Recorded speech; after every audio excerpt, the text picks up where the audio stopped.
देखिए, पिछले पैगंबरों और अवतारों ने, तीर्थंकरों ने जो बातें बताई, अपने वक्त के लोगों को, अपने दौर के लोगों को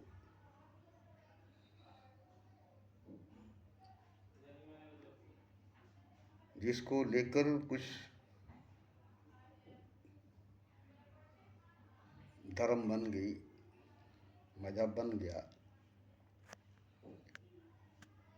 और वही लेकर चल रहे आज भी लोग। उन्हीं की बताई हुई बातें, उन्हीं की कही हुई बातें, जैसे राम की, कृष्ण की, बुद्ध की, महावीर की, कबीर की, नानक की और मोहम्मद की। और ये एक बहुत बड़ी भीड़ बन चुकी है,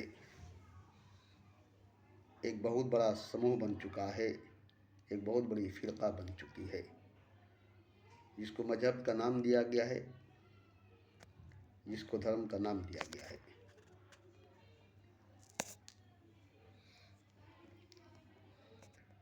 मगर मैं आपसे और सबसे जो बात कहने जा रहा हूँ, वो बात आप इन सब की बातों से नहीं मिला सकते, वो बात इन सब की बातों से नहीं मिल सकती, क्योंकि इन सब ने यही कहा है कि खुदा है हमारा और हम उसके बंदे हैं, भगवान है हमारा और हम उसके भगत हैं। इसलिए उसकी पूजा करनी चाहिए, उसकी सजदा करनी चाहिए, और पूजा भी करते हैं, सजदा भी करते हैं अपने धर्म, अपने मजहब, अपने संप्रदाय, अपने पैगंबर और अवतारों के, तीर्थंकरों के बताए हुए तौर तरीके पर। तो मैं इसके विरुद्ध, इसके खिलाफ एक बहुत बड़ी क्रांति लेकर आया हूँ, एक बहुत बड़ी इनकलाब लेकर आया हूँ। और वो क्रांति, वो इनकलाब इन सभी धर्मों के विरुद्ध, इन सभी मजहबों के खिलाफ है, इन सभी ग्रंथ, शास्त्र, वेदों, उपनिषदों के बातों के खिलाफ है, इन सभी पैगंबरों, अवतारों, तीर्थंकरों के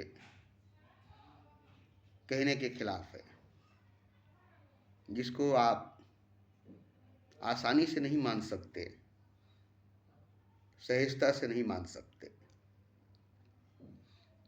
क्योंकि आप इनकी बातों को मानते चले आ रहे हैं, इनकी किताबों को पढ़ते चले आ रहे हैं।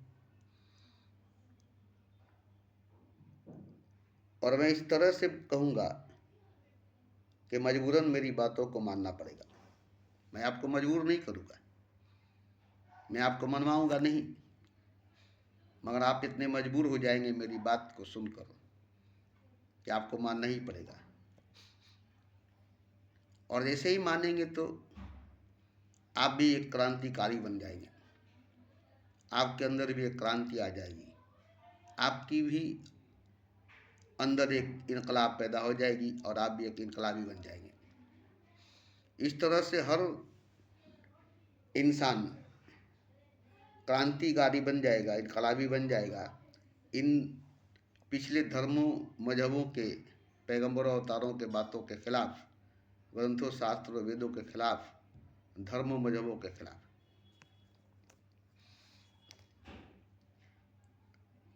और जो हकीकत है, जो सच है, वो आपके सामने आ जाएगी। मैं इन सब को झूठा नहीं कहता, और ये सब झूठे भी नहीं है। मगर मैं एक बात जान गया कि समय के हिसाब से, वक्त के हिसाब से और लोगों के हिसाब से जो बात करनी थी वो लोग किए, जो बात कहनी थी वो लोग कहे।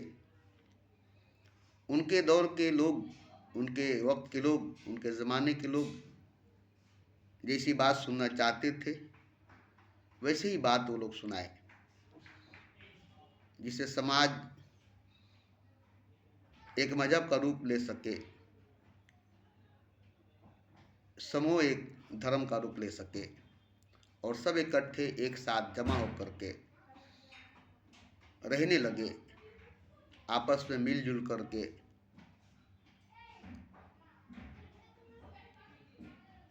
इसलिए उन्होंने ऐसा बात कहा ताकि समाज चल सके,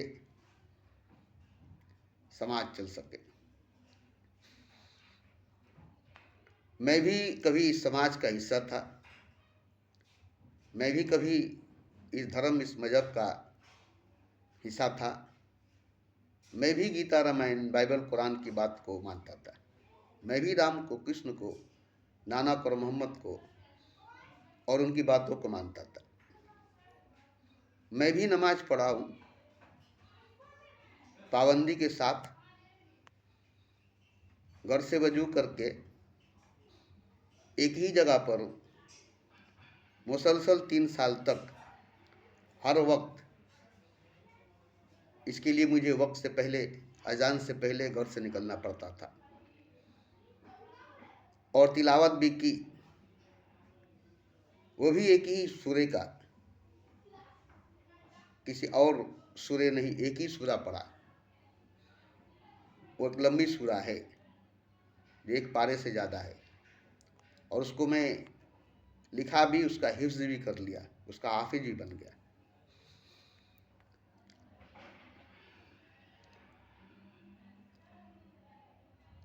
तो मैं नौजवान था, 18 बरस की उम्र का था। मेरे सामने इन लोगों की बातें थी, इन लोगों की किताबें थी और यही लोग थे। इसलिए मुझे इन लोगों की बातों को मानना पड़ा, इन लोगों की किताबों को मानना पड़ा और धर्म को, मजहब को अपनाना पड़ा। मगर बड़ी सच्चाई से, बड़ी गहराई से, बड़ी ईमानदारी से मैंने तमाम हुकूक, तमाम फ़राइज़ को अदा किया। इससे मुझे एक फ़ायदा हुआ, नुकसान तो हुई नहीं, एक फ़ायदा हुआ। मुझे एक रास्ता मिल गई जो सीधा खुदा की तरफ जाती है, इहदिना सिरातल मुस्तकीम, मार्फती लाइन, जो डायरेक्ट खुदा से जोड़ती है, डायरेक्ट खुदा से बात कराती है, डायरेक्ट खुदा से मिराज कराती है। वो रास्ता मुझे मस्जिद के अंदर से मिला, नमाज के अंदर से मिला, कुरान के अंदर से मिला। सच्चाई से, ईमानदारी से, गहराई से, तमाम फ़राइज़ को, तमाम हकूक़ को अदा करने से मुझे खुद मस्जिद ने वो रास्ता दिया। आप यकीन नहीं करेंगे, मस्जिद एक जिंदा खुदा का घर है। कुरान एक जिंदा किताब है। ये मैंने खुद जाना है, क्योंकि मस्जिद से मुझे बहुत कुछ मिला है, मस्जिद ने मुझे बहुत कुछ दिया है। कुरान से मुझे बहुत कुछ मिला है, कुरान ने मुझे बहुत कुछ दिया है।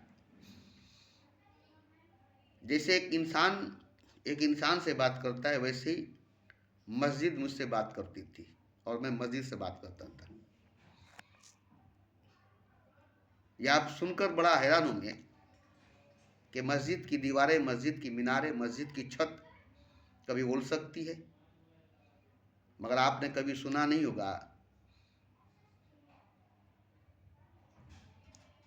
कि दीवारों के भी कान होते हैं। ये बात आपने सुना होगा, ऐ आहिस्ता बोलो, धीरे बोलो, दीवारों के भी कान होते हैं।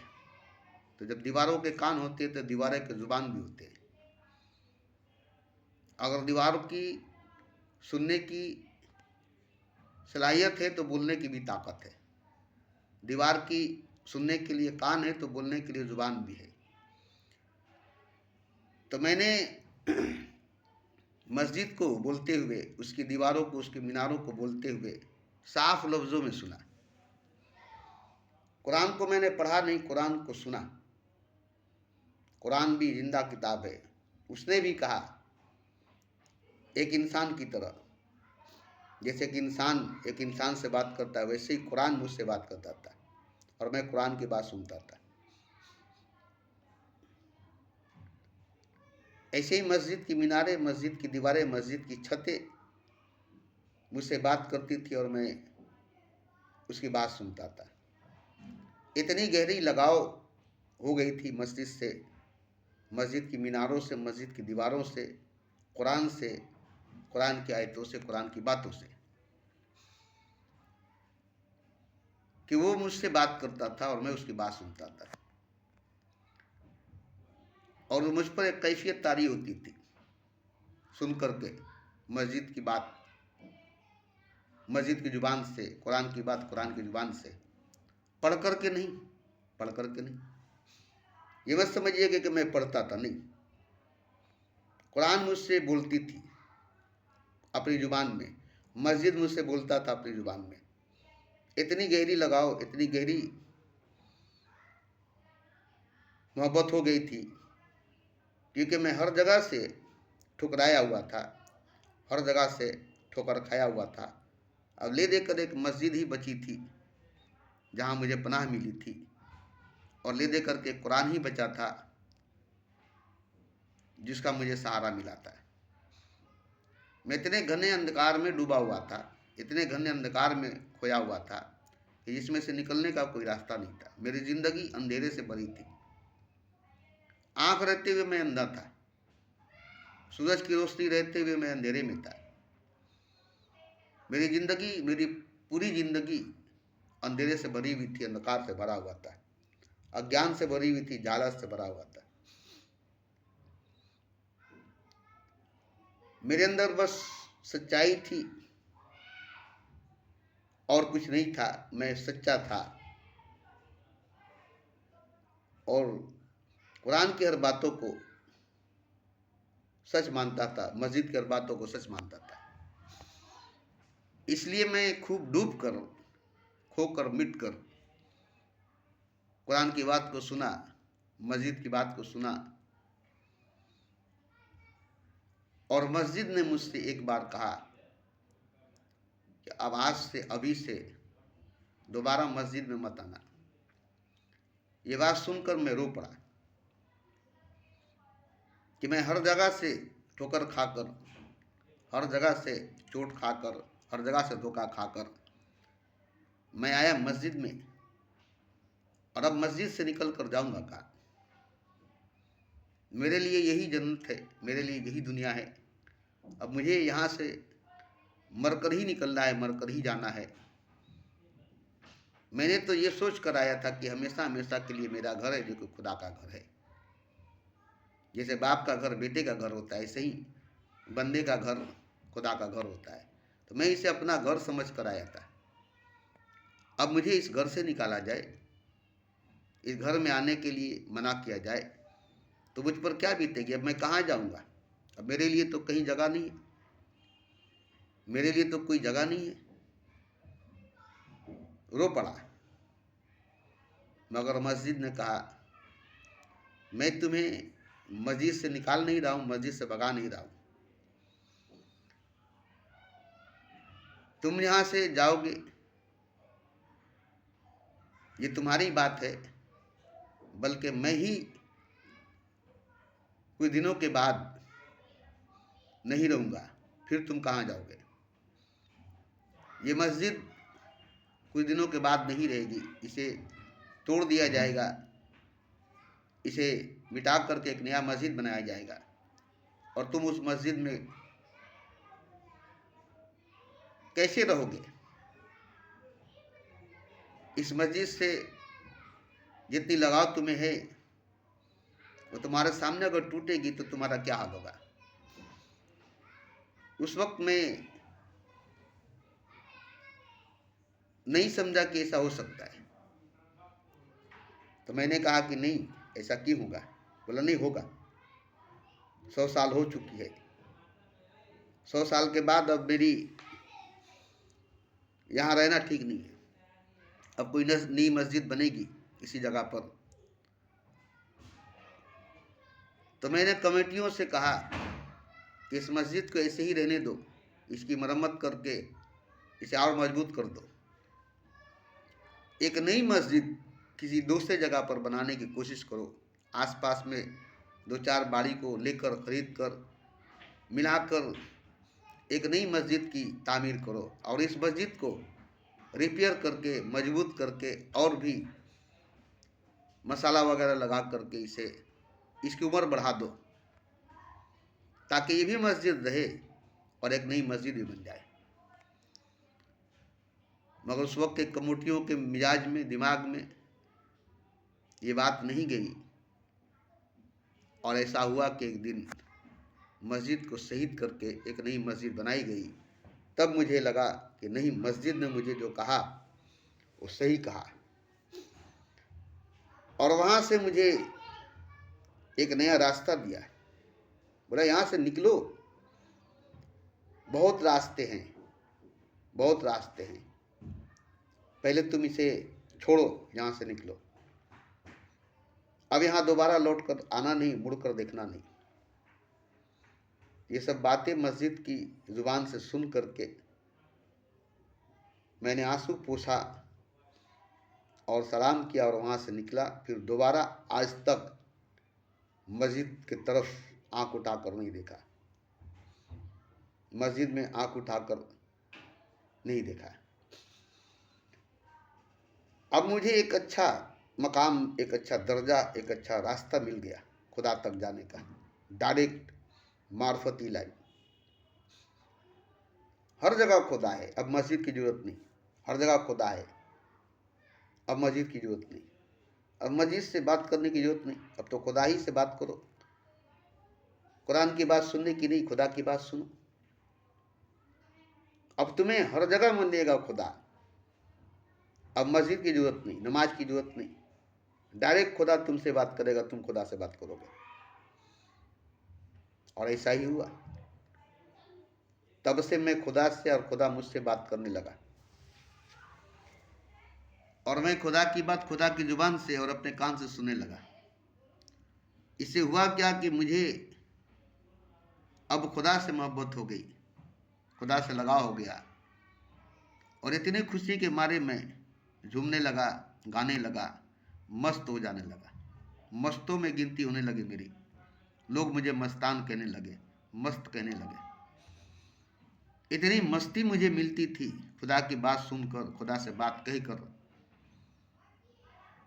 खुदा की जिक्र करके, खुदा की बात करके, कि मैं झूमता था और गाता भी था फिल्मी गाने।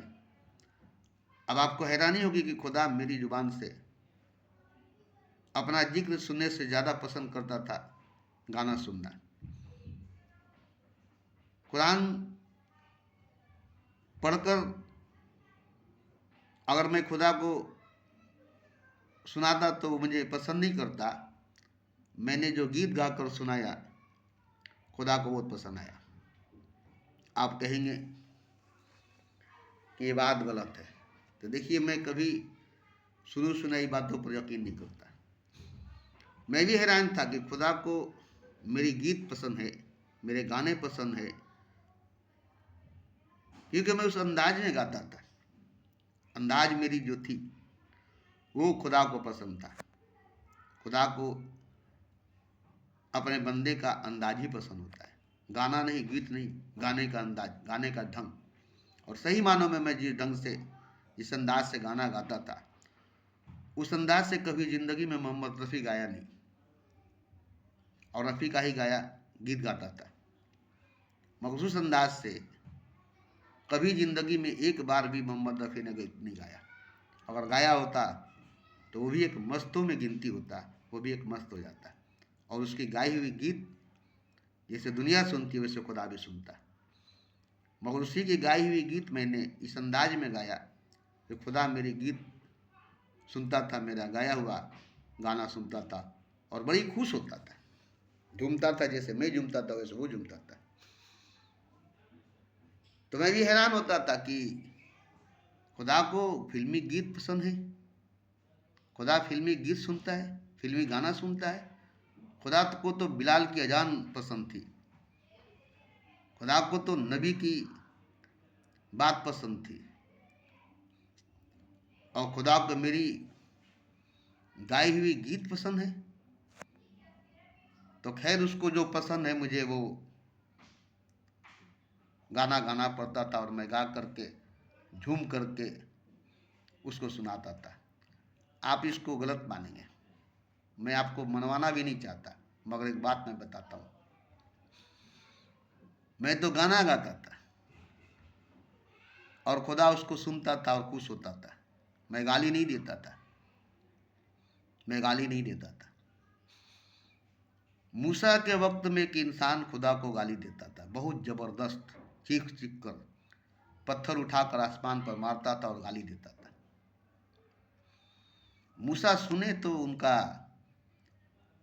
तो हालत खराब हो गया, गुस्से में आकर बोले, बेहुदा, तुझे जरा भी मालूम नहीं तुम किसको गाली देते हो, किसको पत्थर मारते हो, मालूम है तुम्हें? तो बोला हाँ मालूम है, तभी तो मैं खुदा को गाली देता हूँ, खुदा को पत्थर मार रहा हूँ। तू जानता नहीं है, तेरे ही पत्थर वापस आकर तुझे मारेंगे और तू मर जाएगा, तेरी ही गाली तुझे सुनाई देगी, तू पागल हो जाएगा।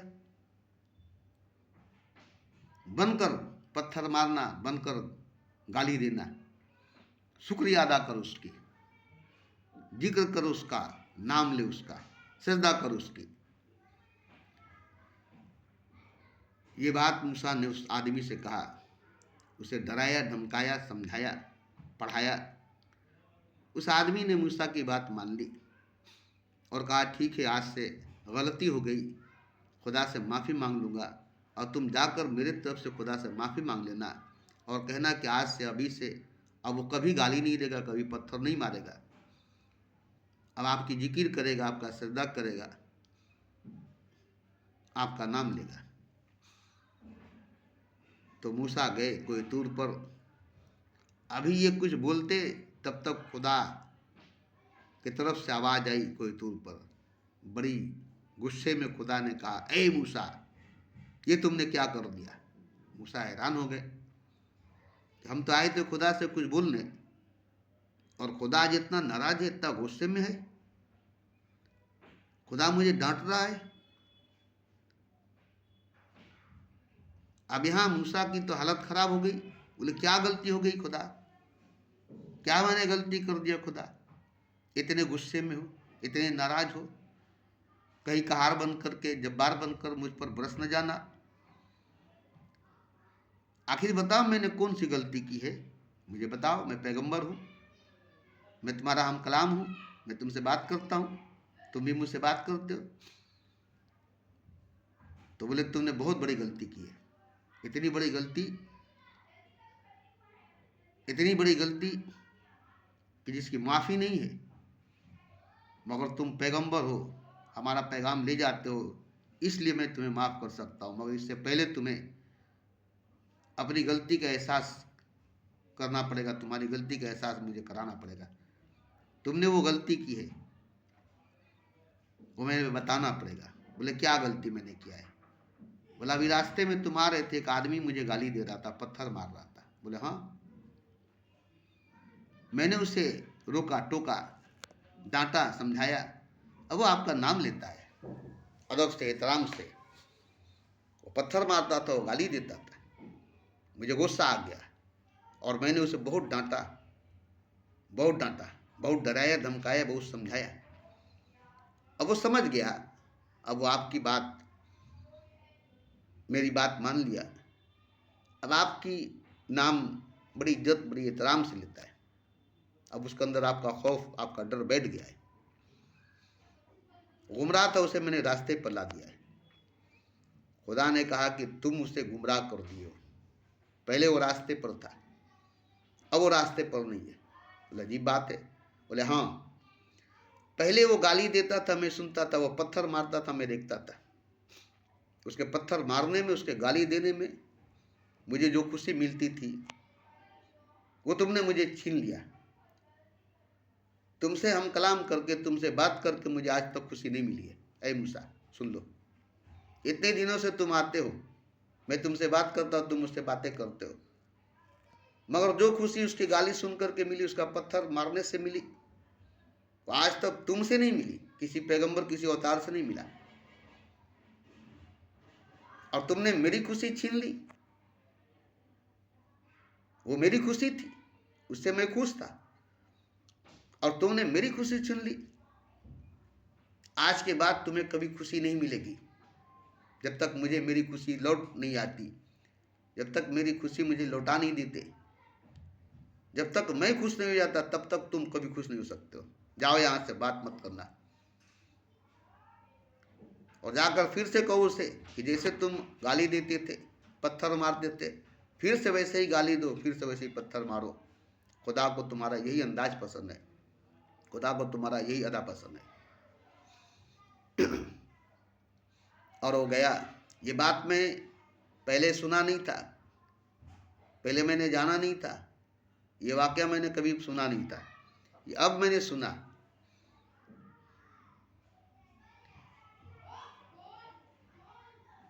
तो मूसा आकर उससे कहे कि भाई हमसे गलती हो गई, तुम जो खुदा को गाली दे रहे थे वो ठीक दे रहे थे, तुम जो खुदा को पत्थर मार रहे थे वो ठीक मार रहे थे।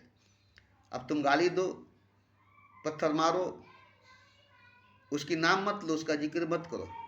खुदा इस लायक है ही, तुम्हारे गाली सुनने के लायक, तुम्हारे पत्थर खाने के लायक ही है। उसकी तारीफ मत करो, वो तारीफ के लायक नहीं है। तुम उसे गाली दो, तुम उसे पत्थर मारो, तुम्हारा पत्थर उसे अच्छा लगता है, तुम्हारा गाली उसे अच्छा लगता है। तुम्हारे मुंह से तारीफ उसको अच्छा नहीं लगता,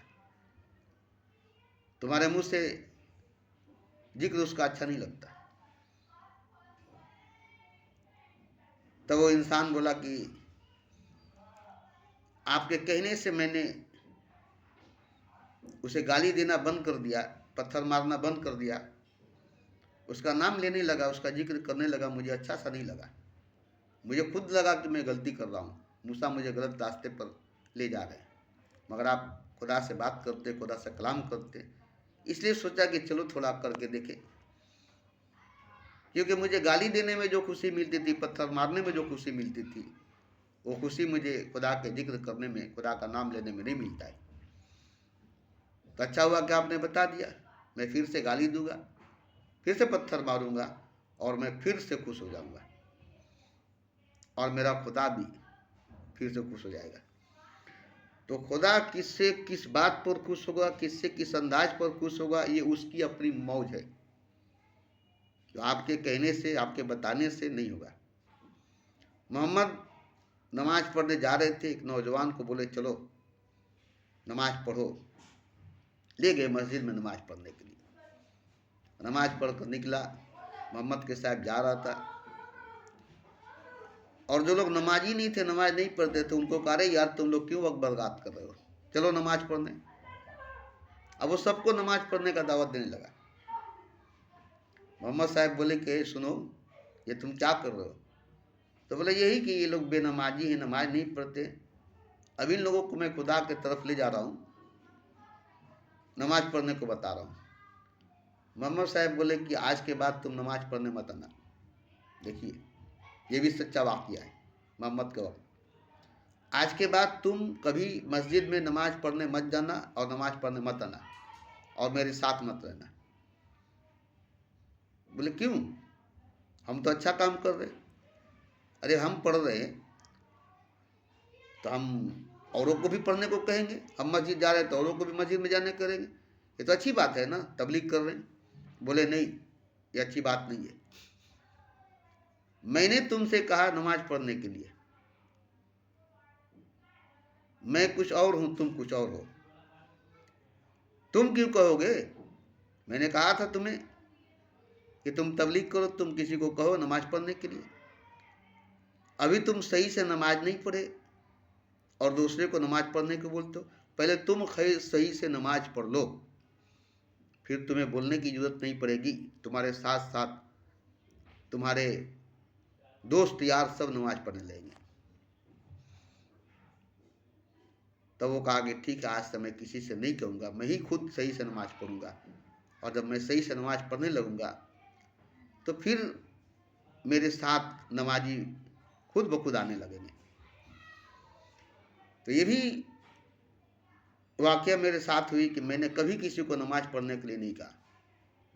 मेरे बस्ती में, मेरे मोहल्ले में 2 ही 3 4 लड़के थे जो नमाज पढ़ते थे। पूरे बस्ती के नौजवान नमाज नहीं पढ़ते थे। अब मेरे बारे में सुन सुन करके सभी के दिलों में ये बात बैठ गई कि अरे वो फिल्म देखने वाला इंसान, फिल्म देखने वाला नौजवान आज मस्जिद में जाकर बैठा है और हम लोग हैं कि नमाज नहीं पढ़ रहे। इस तरह से पूरी मस्जिद में हमारे मोहल्ले के पूरे बस्ती के नौजवान हमारे साथ नमाज पढ़ने आ गए और नमाज ही नहीं पढ़े, मस्जिद में बहुत तरह के कमियों को पूरा करने लगे। माइक नहीं थी, पंखा नहीं था, और वो लोग मस्जिद की जो कमी थी वो उसको पूरा करने में लग गए। और मस्जिद में बड़ी नाम हुई हमारे मोहल्ले की। ऐलान कर दिए जुमा के रोज, उस मोहल्ले के नौजवान बड़ी चढ़ बढ़ करके मस्जिद की मदद कर रहे, मस्जिद के कामों में हिस्सा ले रहे। तो देखिए, मैं जो बात कहने जा रहा था उसमें ये बात आ गई, मुझे कहना पड़ा क्योंकि ये ज़रूरी थी।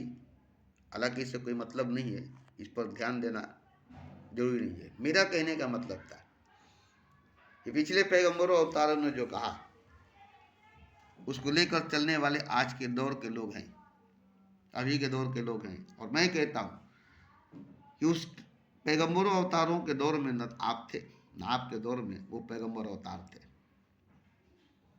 जिस दौर में, जिस वक्त में, जिस जमाने में पैगंबर अवतार थे, राम थे, कृष्ण थे, नानक थे, मोहम्मद थे, बुद्ध थे, महावीर थे, कबीर थे, उस दौर में आप नहीं थे। आपके दौर में वो सब नहीं है, फिर आप उनकी बात क्यों मानेंगे? क्योंकि देखिए, हर दौर के हिसाब से इंसान को पैदा करता है प्रकृति, नेचर, कुदरत और खुदा, और पैगंबरों को भी हर दौर के हिसाब से। और उस दौर के हिसाब से उस पर फराइज, हुकूक, नियम कानून लागू करता है। जैसे पहले के लोग जंगल में थे, जंगली थे, तो उनके लिए क्या थी?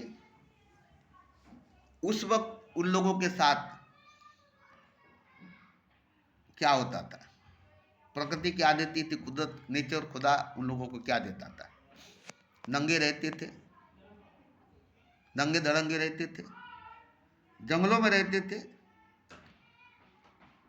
तो वहाँ उस वक्त खुदा ने उन लोगों पर कोई नियम कानून लागू नहीं किया, कोई फराइज हकूक लागू नहीं किया।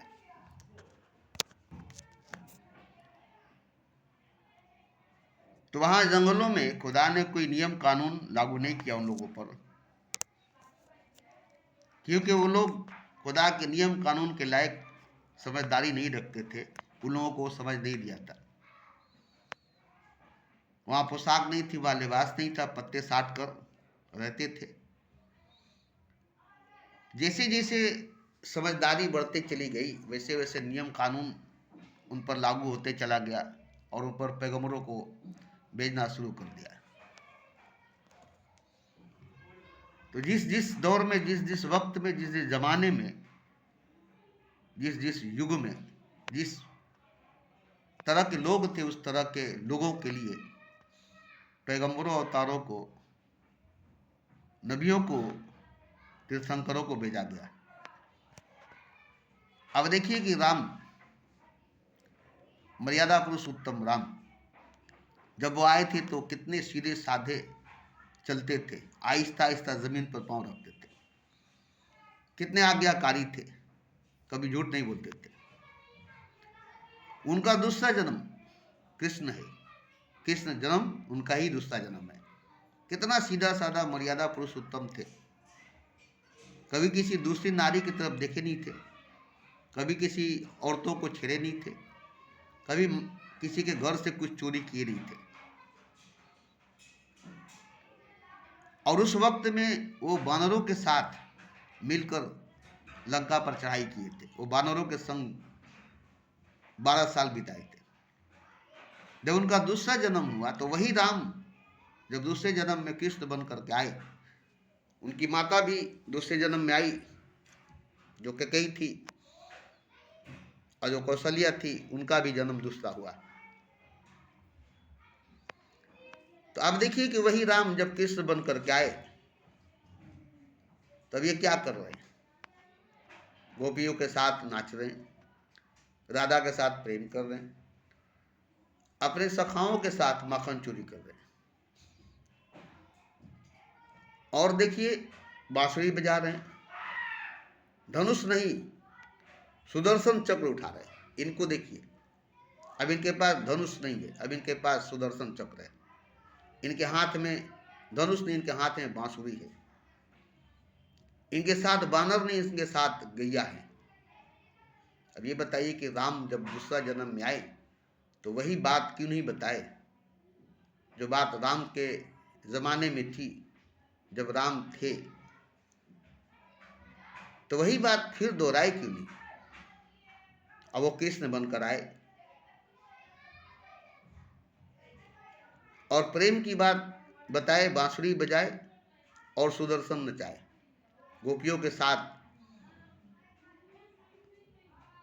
राधा के साथ प्रेम किए, गाय के साथ गैयों के साथ जीवन बिताए और माखन चुराए। देखिए राम वही थे, राम का ही दूसरा जन्म था, वो राम ही थे। मगर कृष्ण बनकर के जब उनको आना पड़ा तो दौर के हिसाब से उनको अपना अदाकारी निभाना पड़ा। वही हीरो है।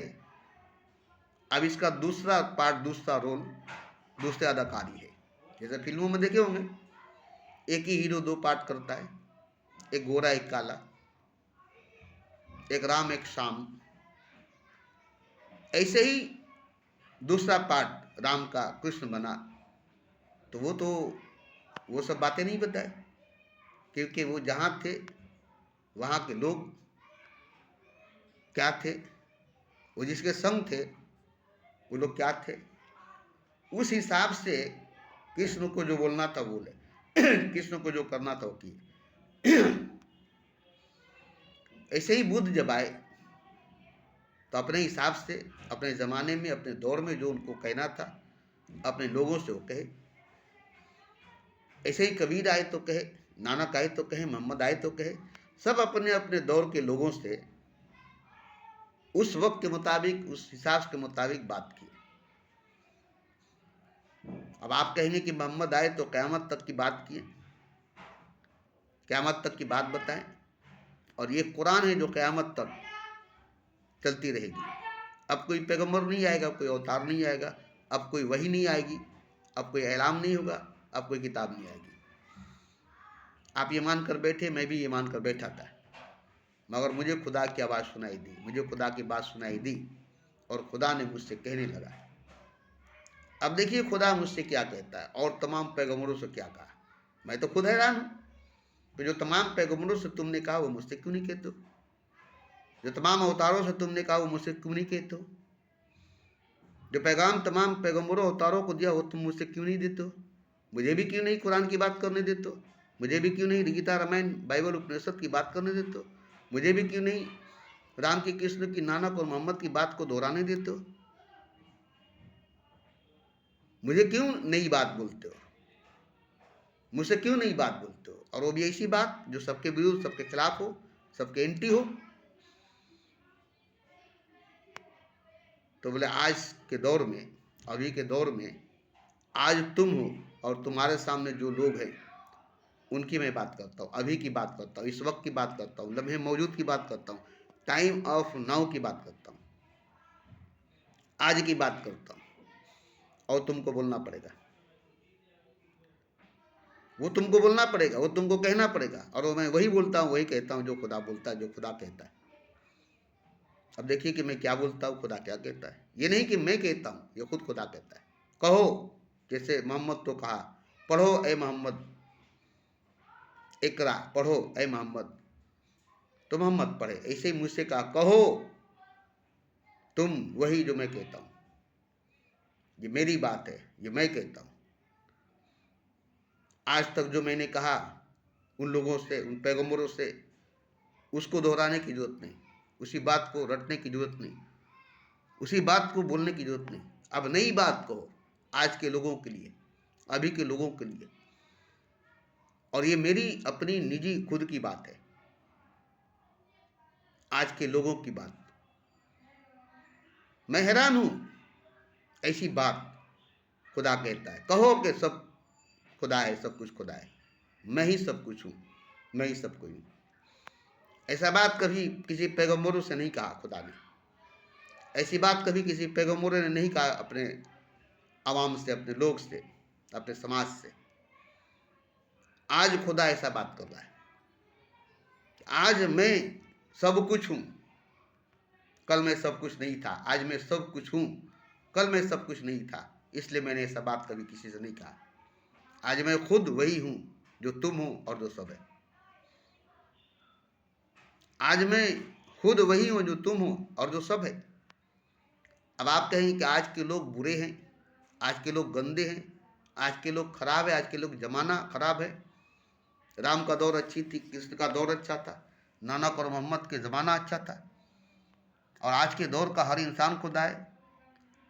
आज के वक्त का हर मनुष्य भगवान है। आज के वक्त की हर जर्रा खुदा है। आज के वक्त का हर पदार्थ खुदा है। ये कैसे हो सकता है? तो देखिए, ये बात मैं अभी इसलिए मैं कहता हूँ, और मैं कहा हूँ, अल्लाह की बहुत बड़ा मेहरबानी है कि मुझसे कुछ बात और भी कहलवा देता है और मुझे सुना देता है, मेरी मदद कर देता है, ताकि आप मुझ पर इल्ज़ाम न लगाए। अभी अभी मैं फेसबुक में एक मौलाना की तकरीर सुनकर आया। देखिए वो क्या कहते हैं, आप उससे मिला लीजिए। आज के लोग, आज के इंसान की बात कितनी मानी रखती है। आदम से उनके औलाद ने पूछा, और आदम ने अपने औलाद से कहा कि सुनो, मेरा एक बेटा होगा, उसके बारे में मैं तुमसे बताना चाहता हूँ। बोले आपका बेटा होगा? बोला हाँ, मेरा एक औलाद होगा, उसके बारे में बताना चाहता हूँ। उससे पहले मैं उसके उम्मतों के बारे में बताना चाहता हूँ। मेरा एक औलाद होगा, मेरा एक बेटा होगा, जिसका नाम मोहम्मद होगा, और उसके बारे में बताने से पहले मैं उसके उम्मतों के बारे में बताता हूँ। देखिए कितने अच्छे अंदाज में बोले। हालांकि मैं उससे ज़्यादा अच्छा अंदाज में बोलूँगा, और ये बात मैं कभी सुना नहीं था और कभी जाना नहीं था, मगर उन्होंने ये बात कहा। शायद खुदा ने ऐसा बात मेरे लिए आज सुना दिया, क्योंकि खुदा मुझे हर वक्त मदद करता है, हर वक्त मदद करता है, हर वक्त मदद करता है, क्योंकि मैं उसी की बात करता हूँ। तो आदम ने कहा कि देखो, मैंने एक गलती की, मुझे बदनाम कर दिया, मशहूर कर दिया पूरे कायनात में। मेरे कपड़े उतार दिया, मुझे नंगा कर दिया, और मुझे जन्नत से निकाल कर ज़मीन पर फेंक दिया। एक गलती को खुदा ने बर्दाश्त नहीं किया। मैं एक इंसान हूँ जिसकी सजदा खुदा ने करवाया, इतनी बड़ी मकाम, इतना बड़ा इज्जत से नवाजा। तमाम फरिश्तों ने मुझे सजदा किया जैसे खुदा का सजदा किया, और इब्लिस ने मेरा सजदा नहीं किया तो उसे लानत का तोप पहना करके ज़मीन पर फेंक दिया। मुझे इतनी इज्जत दी, इतना बड़ा रुतबा, इतना बड़ा मकाम दिया। आज तक किसी को वो रुतबा, वो मकाम, वो इज्जत नहीं मिली। किसी की सजदा, किसी की आगे झुकने को खुदा ने नहीं कहा।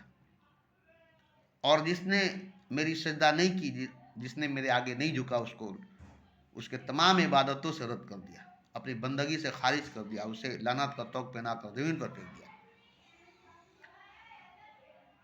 तो मैं उस मोहम्मद की बात करता हूँ जो मेरा बेटा, मेरा औलाद होगा, आखिरी में आएगा। उसकी उम्मत की मैं बात करता हूँ। मेरी एक गुनाह, मेरी एक गलती को खुदा ने माफ़ नहीं किया, जबकि मुझे इतने बड़े मकाम से नवाजा था, इतने बड़े दर्जा से नवाजा था। सबसे पहला आदम मुझे बनाया था। मेरी एक गलती, मेरी एक गुनाह को बर्दाश्त नहीं किया, माफ़ नहीं किया, और मुझे ज़मीन पर फेंक दिया। और मैं ज़मीन पर आने के बाद 40 साल तक रोया, तब मेरी गुनाह माफ़ हुई, मेरा दुआ कबूल हुआ। 40 साल रोने के बाद मेरी बीवी को मुझसे जुदा कर दिया, मेरी बीवी को मुझसे अलग कर दिया, और हम दोनों को दंगा ज़मीन पर रख दिया, नंगा कर दिया, बेइज्जत कर दिया, बदनाम कर दिया, मशहूर कर दिया। और मेरा जो औलाद है जिसका नाम मोहम्मद है, उसके उम्मती को बात सुनो। उसकी उम्मती गुनाह पर गुनाह करेंगे, बहुत बेहिसाब गुनाह करेंगे, और उसके सारे गुनाह को माफ़ कर देगा।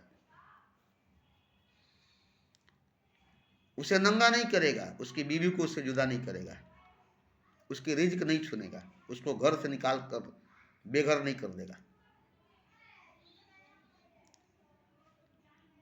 ये हमारे मोहम्मद की उम्मत की बात है। वो लोग इतने बड़े होंगे, इतने बड़े होंगे कि उनकी तमाम गलतियों को एक ही झटके में माफ़ कर देगा। एक बार सुभान अल्लाह कहेंगे, उनकी तमाम गलती माफ़ हो जाएगी। मेरी एक गलती को माफ़ नहीं किया, 40 साल रोने के बाद मेरी एक गलती को माफ़ किया। और वो लोग गलती पर गलती, गलती पर गलती करते चले जाएंगे, और एक बार खुदा से माफ़ी मांगेंगे, सारा गलती का माफ़ी कर देगा। वो इसलिए माफ़ कर देगा कि वो मोहम्मद की उम्मत है, मोहम्मद को मानने वाले, बस इसलिए। और इसलिए नहीं कि वो लोग सही हैं, वो लोग सच्चे हैं, वो लोग अच्छे हैं, नहीं, उनको तो देखवे नहीं करेगा। वो देखेगा मोहम्मद की उम्मत है, मोहम्मद की उम्मत में है।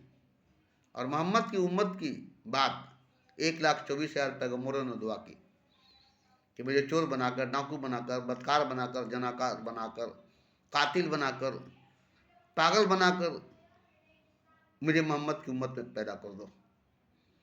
तमाम 1,24,000 पैगम्बरों ने दुआ की थी, किसी की दुआ कबूल नहीं हुआ। एक ईसा अलैहिस्सलाम की दुआ कबूल हुई, जो आसमान पर उठा लिया गया, फिर उसे ज़मीन पर उतारा जाएगा, काबे पर उतारा जाएगा, और वो कलमा पढ़ करके मुसलमान बन करके लोगों को मुसलमान बनाएंगे, दीन का दावत देंगे। तो सोचिए, तो मोहम्मद की वजह से उम्मतों की इतनी मर्तबा, इतना मकाम है। वरना उम्मत एक भी अच्छा नहीं है मोहम्मद का, एक भी अच्छा नहीं है मोहम्मद का उम्मत। मगर क्या है कि मोहम्मद के दौर में पैदा हुए, मोहम्मद की उम्मत है इसलिए। तो मोहम्मद के उम्मत के दौर का, या मोहम्मद के दौर का कितना बड़ा मर्तबा है, ये खुदा ने कहा और आदम ने कहा। तो आप इसको मानते हैं ना? इसी तरह से खुदा बोलता है, आज के दौर की बात मैं कहता हूँ, अभी के दौर की मैं बात करता हूँ। अभी तुम मौजूद हो तब तक की मैं बात करता हूँ, तुम्हारे मौजूदगी के वक्त तक की मैं बात करता हूँ। अभी जो इंसान है वो मैं ही हूँ, अभी जो मनुष्य है वो मैं ही हूँ, क्योंकि जो तुम हो मैं हूँ। जैसे जो तुम हो वैसे मैं हूँ, वैसे ही जो इंसान अभी का है, इस वक्त का है, वो भी मैं ही हूँ। और ये ऐलान कर दो कि तुम सब खुदा ही हो। अभी का एक एक जर्रा आफ्ताब नहीं, ये खुदा है। अभी का एक एक कंकड़ पहाड़ नहीं, ये शंकर है। अभी का एक एक बंदा बंदा नहीं, खुदा है। अब ये खुदा की जुबान की बात है, खुदा ने ऐलान किया है। ये बहुत बड़ी क्रांति है, खुद खुदा के खिलाफ। खुदा की ही क्रांति है, खुदा की ही इनकलाब है, खुदा की ही बगावत है। अभी इस वक्त जितने भी दुनिया में इंसान है, सब के सब खुदा है। जितने भी दुनिया में चीज है, सब के सब खुदा है। जितने भी दुनिया में पदार्थ है, सब के सब परमात्मा है, क्योंकि सब के सब मैं हूँ। अभी इस वक्त मैं ही सब कुछ हूँ, मैं ही सब कुछ हूँ, मैं ही सब कुछ हूँ। और ये तुमको बताना होगा सबको, और यही तुमको बताना होगा सबको, और यही तुमको कहना होगा सबसे, और मैं यही कहता हूँ। अब मैं यही कहता हूं कि सब खुदा है, सब कुछ खुदा है, मैं भी खुदा हूं, तुम भी खुदा हो, एक एक जर्रा खुदा है, एक एक कंकड़ शंकर है। ये बात मेरी निजी खुद की जाति अपनी बात नहीं है, ये खुद खुदा की बात है और ये खुद खुदा कहता है। मुझसे कहता है कि तुम बोलो, तुम मेरी स्पीकर बनो, मेरी जुबान बनो, मैं तुम्हारी जुबान से बोलूं। जैसे पिछले पैगंबरों और तारों की जुबान से कहा, पिछले पैगंबर और तारों की जुबान से कहा, डायरेक्ट नहीं कहा, ऐसे ही आज भी खुदा डायरेक्ट नहीं कहना चाहता है, मेरी जुबान से अपनी बात कहना चाहता है। चाहे तो अपनी जुबान से खुद ही कह सकता है, चाहे तो अपनी जुबान से खुद ही कह सकता है और सबको सुना सकता है और सब सुन सकते हैं, मगर ऐसा करना वो नहीं चाहता है।